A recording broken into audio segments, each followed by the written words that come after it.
Good morning students. आज हम कक्षा 6 की बुक में पढ़ेंगे चैप्टर 2 जिसका नाम है शब्द परिचय। शब्द परिचय अर्थात आज हम संस्कृत शब्दों से परिचित होंगे।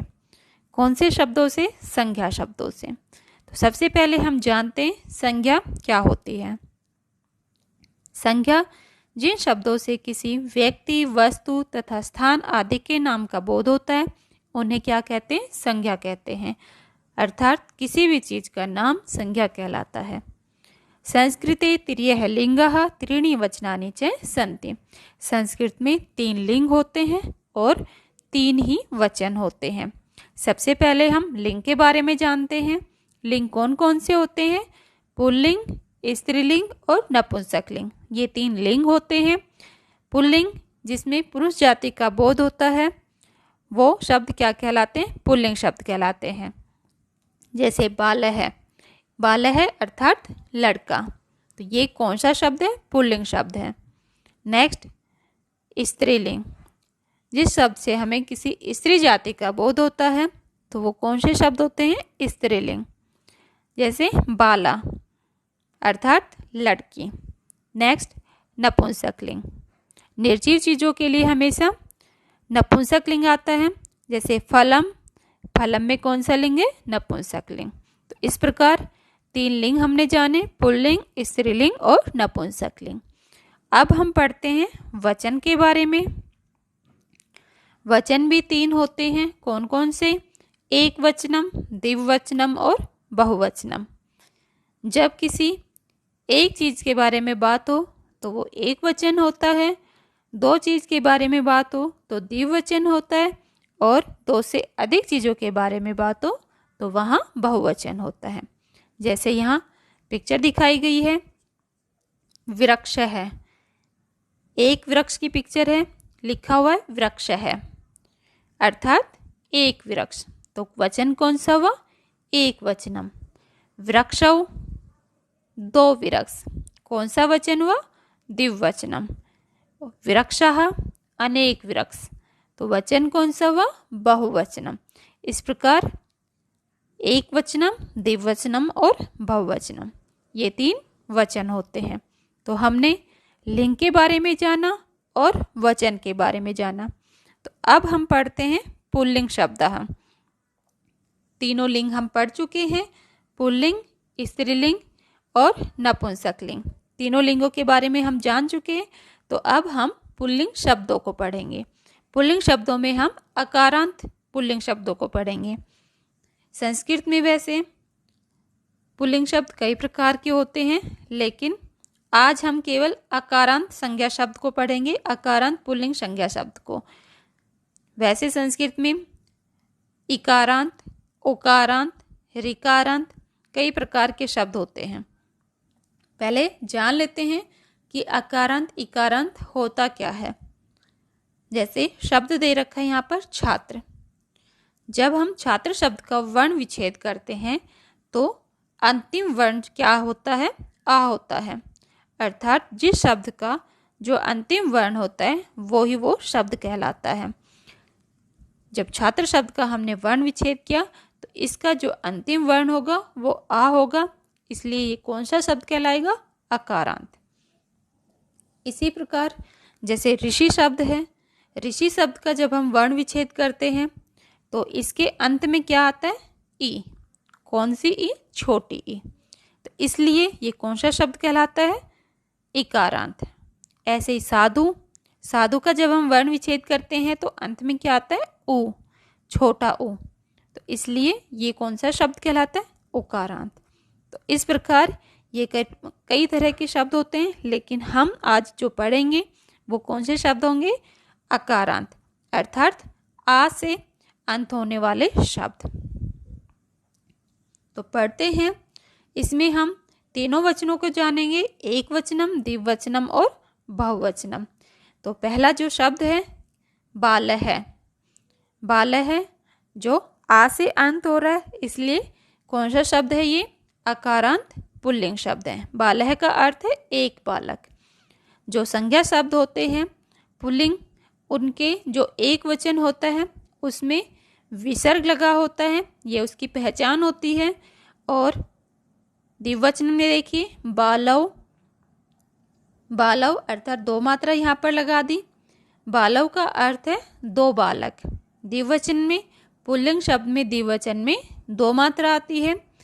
बहुवचन में आ और विसर्ग आएगा, आ प्लस विसर्ग। बोला के जाएगा यहाँ पर बालहा, बालहा अर्थात अनेक बालक। तो इस प्रकार जो आकारांत पुल्लिंग शब्द होते हैं उसमें एक वचन में विसर्ग, द्विवचन में औ की मात्रा और बहुवचन में आ और विसर्ग। इस प्रकार से ये शब्द बनेंगे। जो संज्ञा शब्द होता है उनके साथ हमें एक वचन में विसर्ग जोड़ देना है, द्विवचन में औ की मात्रा लगा देनी है और बहुवचन में आ और विसर्ग लगा देना है। तो ऐसे ये वचन में चेंज हो जाएंगे। तो ये बने बालह, बालव और बालहा। जितने भी आकारांत पुल्लिंग शब्द होंगे सभी इसी प्रकार से उनका रूप बनेगा। एक वचन, द्विवचन, बहुवचन सबका एक ही तरह से बनता जाएगा। जो संज्ञा शब्द होता है उनके साथ हमें केवल एक वचन में विसर्ग लगा देना है, द्विवचन में दो मात्रा लगा देनी है और बहुवचन में आ और विसर्ग लगा देना है। तो एक वचन में जब हम विसर्ग लगाएंगे तो उसका अर्थ हो जाएगा एक बालक। दो वचन में, द्विवचन में जब हमने दो मात्रा लगाई तो उसका अर्थ हो जाएगा दो बालक। और जब हमने आ और विसर्ग लगाया तो उसका अर्थ हो जाएगा अनेक बालक। इस प्रकार ये शब्द रूप इनके बन जाएंगे। ऐसे ही जितने भी आकारांत पुल्लिंग होंगे सबके ऐसे ही बनेंगे। एक और शब्द हम देख लेते हैं, जैसे नर है। नर जब हम इसका विच्छेद करते हैं तो अंत में ए आता है, इसलिए ये आकारांत पुल्लिंग शब्द है। इसका एक वचन में हमने क्या लगाया, विसर्ग, द्विवचन में दो मात्रा और बहुवचन में आ और विसर्ग। जितने भी आकारांत पुल्लिंग शब्द होंगे सब इसी तरह होंगे। एक वचन में विसर्ग आएगा, द्विवचन में दो मात्रा आएगी औ की और बहुवचन में आ और विसर्ग आ जाएगा। तो ये शब्द बन जाएंगे इनके नरह, नरौ, नराह। इस प्रकार से ये आकारांत पुल्लिंग शब्द इनके एक वचन और द्विवचन, बहुवचन इनके बनते हैं। इसके बाद हम पढ़ते हैं स्त्रीलिंग शब्दों को। स्त्रीलिंग में भी कई प्रकार के शब्द होते हैं, इकारांत, उकारांत, त्रिकारांत। लेकिन हम जो शब्द पढ़ेंगे वो कौन से, आकारांत अर्थात आ से अंत होने वाले शब्द। तो पढ़ते हैं, जैसे बालिका। बालिका अर्थात एक लड़की, ये संज्ञा शब्द है बालिका। इस संज्ञा शब्द में हम एक ही मात्रा लगा देंगे। इस संज्ञा शब्द में जब हम एक ही मात्रा लगा देंगे तो ये क्या बन जाएगा, बालिके अर्थात दो लड़कियां। इसके बाद बहुवचनम, बालिकाः अनेक लड़कियां, आ और विसर्ग आ जाएगा अर्थात अनेक लड़कियां। ऐसे बालिका, बालिके और बालिकाः। जब हमने एक वचन लिया उसमें केवल संज्ञा शब्द था, द्विवचन में हमने संज्ञा शब्द के साथ एक ही मात्रा लगा दी और बहुवचन में हमने विसर्ग लगा दिया। तो इस प्रकार ये स्त्रीलिंग जो शब्द होते हैं उनके वचन बन जाते हैं एक वचन, द्विवचन और बहुवचन। एक वचन में संज्ञा शब्द रहा, द्विवचन में एक ही मात्रा लगी और बहुवचन में आ और विसर्ग। ऐसे ही इनके सभी के एक ही तरह चलेंगे। जितने भी स्त्रीलिंग आकारांत शब्द होंगे सबके रूप एक ही तरह चलेंगे। नेक्स्ट देख लीजिए, लता संज्ञा शब्द है, द्विवचन में लते, एक ही मात्रा हमने लगा दी और बहुवचन में लताः विसर्ग लग गया। लता एक लता, लते दो लता और लताः अनेक लता। बालिका एक लड़की, बालिके दो लड़कियां और बालिकाः अनेक लड़कियां। इस प्रकार स्त्रीलिंग शब्द है ये, कौन से, आकारांत स्त्रीलिंग शब्द। इसके बाद हम पढ़ते हैं नपुंसकलिंग। नपुंसकलिंग में भी हम कौन से शब्दों को पढ़ेंगे, आकारांत अर्थात आ से अंत होने वाले शब्दों को। तो इसमें हम देखते हैं जो हमारा संज्ञा शब्द है वो क्या है, फल। फल शब्द है, जब हम इसका वर्ण विच्छेद करते हैं तो अंत में क्या होता है, आ आता है। तो ये कौन सा शब्द है, अकारांत नपुंसकलिंग शब्द है। लेकिन इसके एक वचन में क्या लगता है, हमेशा माँ, हलंत वाला माँ लगता है, क्या बन जाएगा, फलम। फलम अर्थात एक फल। नपुंसकलिंग के एक वचन में संज्ञा जो शब्द होता है उसके साथ माँ लग जाता है, तो वो क्या बन जाता है, फलम। फलम का अर्थ होता है एक फल। द्विवचन में क्या लगेगा, जो संज्ञा शब्द है उसमें एक की मात्रा लग जाती है।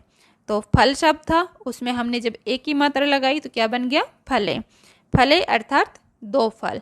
और बहुवचन में जो संज्ञा शब्द है उसके साथ आने लग जाता है, तो क्या बन जाएगा, फलानी।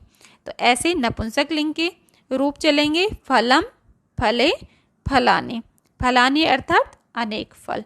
तो हमने आज पुल्लिंग, स्त्रीलिंग और नपुंसकलिंग तीनों लिंगों को हमने जाना। पुल्लिंग की क्या पहचान है, स्त्रीलिंग की क्या पहचान है और नपुंसकलिंग की क्या पहचान है। तो हमने इनको आज जाना, इन्हें अच्छे से समझिए और याद कीजिए। धन्यवाद।